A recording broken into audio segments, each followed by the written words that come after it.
Salut tout le monde! Avez-vous déjà pris un instant pour penser à ce qui arrive vraiment après avoir pris une bouchée de votre plat préféré?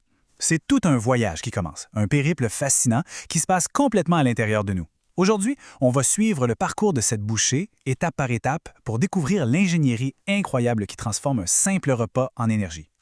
Alors, voici notre plan de match pour cette exploration. On va d'abord regarder la mission d'ensemble du système. Ensuite, on va faire des arrêts à chaque station clé. La bouche, l'estomac, l'intestin grêle, puis on va terminer avec les toutes dernières étapes du trajet. Prêt? On y va? Bon, avant même que notre bouchée commence son périple, c'est super important de comprendre le pourquoi. Quel est le but de tout ce système complexe? En fait, il y a 3 grandes missions essentielles qu'il doit accomplir. Premièrement, la digestion. Ça, c'est l'action de tout décomposer en morceaux minuscules. Ensuite, il y a l'absorption. C'est là qu'on va chercher tous les bons nutriments dans ces petits morceaux pour nourrir notre corps. Et finalement, l'élimination. Ben oui, tout ce qui n'est pas utilisé, il faut bien s'en débarrasser. C'est un processus d'une efficacité redoutable. OK, notre voyage commence maintenant. Au point de départ, la bouche. Et attention, c'est beaucoup plus qu'une simple porte d'entrée. C'est vraiment ici que tout le processus se met en marche, avec la digestion mécanique et la digestion chimique qui commencent en même temps. Alors, on est prêt à embarquer pour de bon? Allons-y!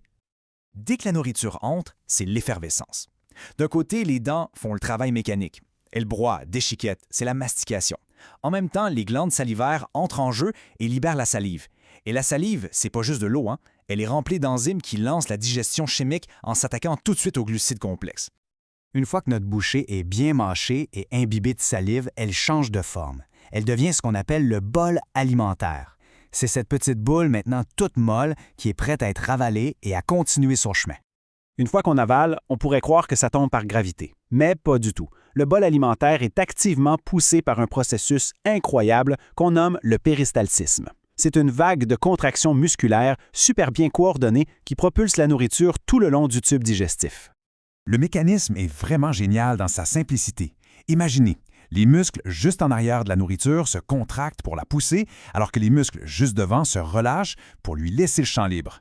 Cette action de pousser et relâcher assure que tout avance de façon constante et bien contrôlée. Après son passage dans l'œsophage, le bol alimentaire arrive à sa deuxième grande escale, l'estomac. Et ici, préparez-vous, il va subir une transformation encore plus intense pour devenir ce qu'on appelle le chyme. L'estomac, c'est une véritable machine à brasser.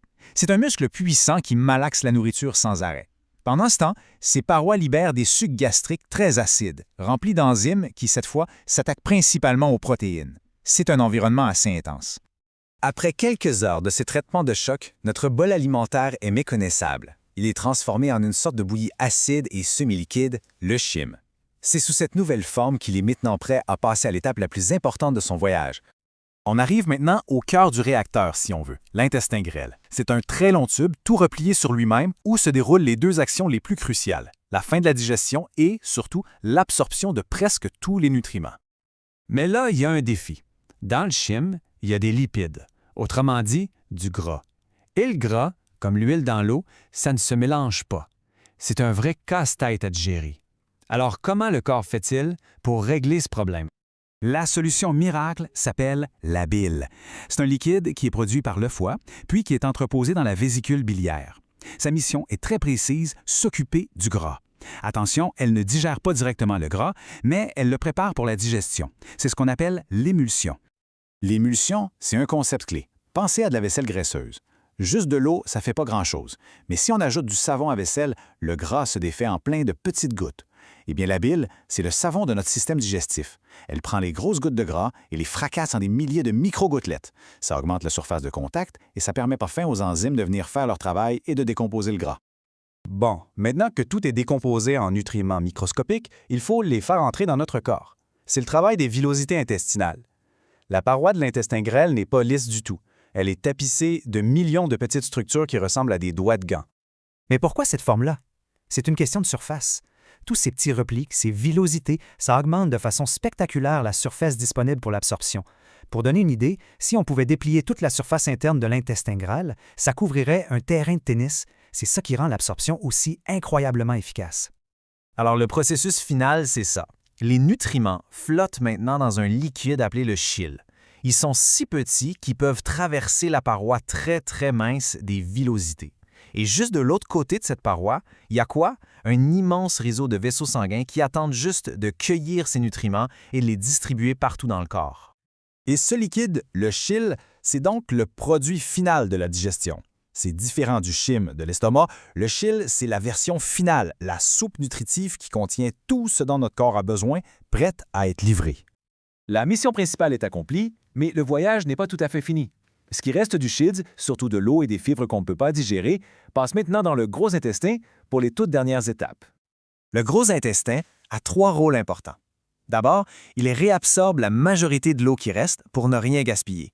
Ensuite, il compacte les déchets pour former les selles. Et finalement, il abrite des milliards de bonnes bactéries, notre flore intestinale, qui nous aident en produisant des vitamines essentielles comme la vitamine K. Et voilà, le voyage est terminé. Une simple bouchée a parcouru plusieurs mètres, a été déconstruite par des forces mécaniques et chimiques et a nourri des milliards de cellules. Tout ça en silence, sans même qu'on y pense. Ça nous laisse avec une question. Quand on réalise toute cette complexité, toute cette ingénierie, qu'est-ce que ça nous apprend sur la machine absolument incroyable qu'est notre propre corps?